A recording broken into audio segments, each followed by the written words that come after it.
Katanya Habib ini nasabnya palsu. Banyak beberapa para kiai-kiai, khususnya para muhibbin itu bertanya kepada saya, Habib ini kalau bisa disikapi Habib. Habib harus jawab. Saya tertawa, saya bilang, kan sudah ada yang menjawab.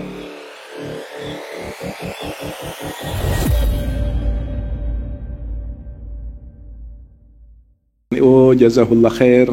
Jawab. Lalu yang paling akhir ini ada Gus Miftah, kiai apa? Dai gaul itu, yang suka pakai kacamata hitam itu. Itu sampai mengatakan seperti itu. Saya bilang, buat apa saya jawab lagi? Kalau saya harus menjawab begini. Kalau ada orang yang tidur, saya banguni. Orang tidur, saya banguni. Kenapa? Manfaat. Tapi kalau ada orang yang pura-pura tidur, ngapain dibanguni? Disiram sampai 10 ember pun tidak akan bangun, namanya pura-pura tidur. Dan siapa orang yang ahlul ilmi dan ahlul basirah yang tidak tahu habaib? Tak ada.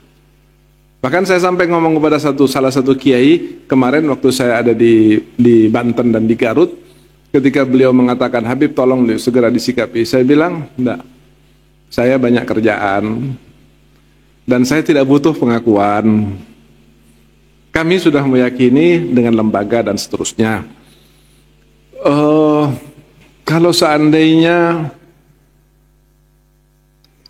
saya harus menjawab, paling saya berlogika saja. Berlogika saja. Logikanya begini. Saya kenal orang-orang sepuh. Saya kenal orang-orang sepuh, kiai-kiai sepuh yang Masya Allah. Terakhir Mbah Umar ya. Mbah Umar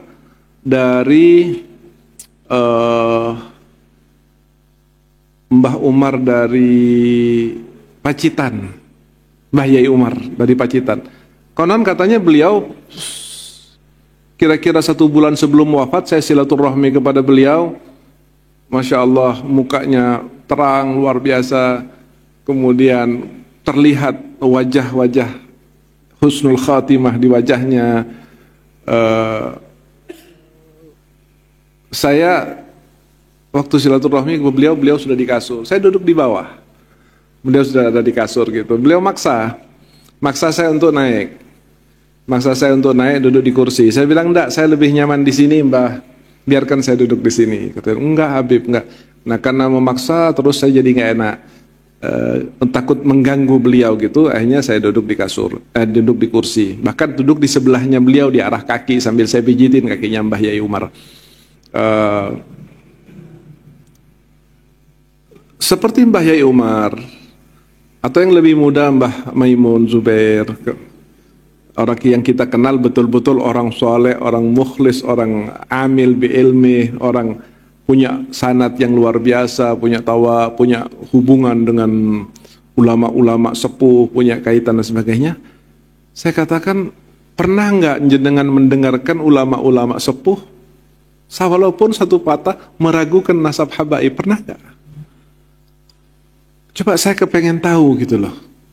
Barangkali ada informasi siapa, misalnya Mbah Ehsan Jampes, atau Mbah Yai Jazuli, atau Mbah Abdul Karim Lirboyo, atau Mbah Mukai, siapa aja yang sepuh ya. Pernah enggak ada yang mengatakan, nih habaib ini nasabnya diragukan? Pernah enggak? Ya beliau mengatakan, karena waktu yang saya ajak bicara orang sepuh juga, sekitar 70 sekian umurnya. Dia bilang, saya nggak pernah Habib. Ya sudah, saya bilang, kalau nggak pernah. Yang kedua, apakah mereka itu orang yang ta'zim kepada habaib atau tidak? Ya luar biasa Habib. Bahkan kalau saya selaman sama Mbah Maimun itu, pengennya nggak selaman tiap ketemu dengan Mbah Maimun. Kenapa? Karena setiap selaman itu selalu maksa untuk mencium tangan. Saya ini siapa? Muda. Dan beliau luar biasa. Saya selaman sama Mbah Yai Umar juga seperti itu. Ditarik tangan saya, dipaksa. Dia bilang jangan guys. Sampai beliau mengatakan begini, saya tidak mau cium tangannya jenengan Bib, saya mau cium tangannya Rasulullah. Nggak paham maksudnya apa gitu loh. Beliau mengatakan seperti itu.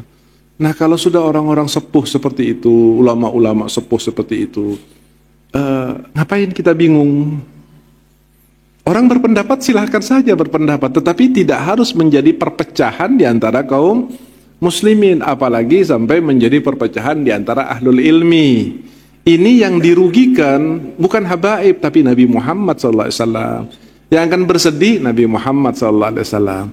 Coba masing-masing insaf gitu ya, masing-masing insaf, mikir apa yang diucapkan, apa tujuannya, apa manfaatnya dan sebagainya. Adalah benar, saya akui tidak semua habaib itu benar. Habaib juga kan manusia, tidak ada jaminan ismah. Tetapi bukan hanya habaib sebetulnya nggak benar, kiai pun juga ada yang nggak benar. Ada yang sekarang sedang ditahanan karena dihukum 8 tahun sebab berbuat asusila kepada 11 santrinya. Itu bukan habaib. Tetapi apakah kemudian kita bilang kiai jelek semua atau habaib? Enggak juga.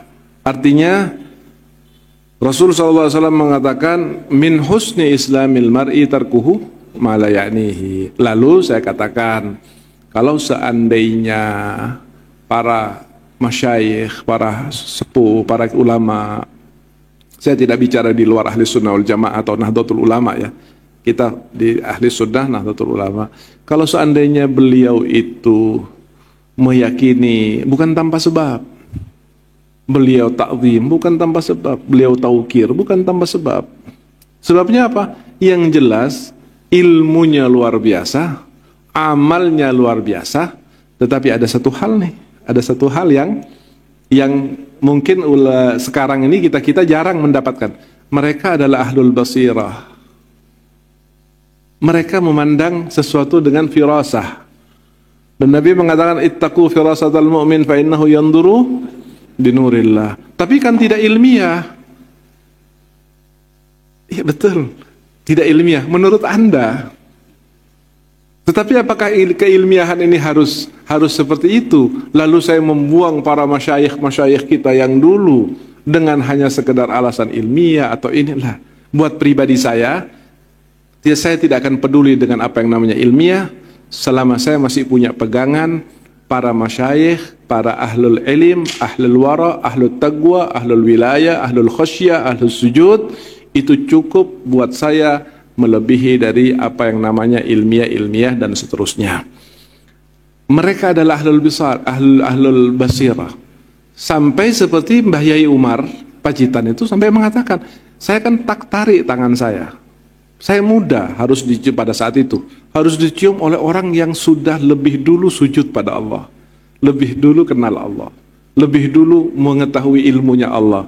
Lebih dulu kenal dengan Nabi Muhammad bahkan. Sepuh ilmunya, perjuangannya sudah jelas-jelas nyata.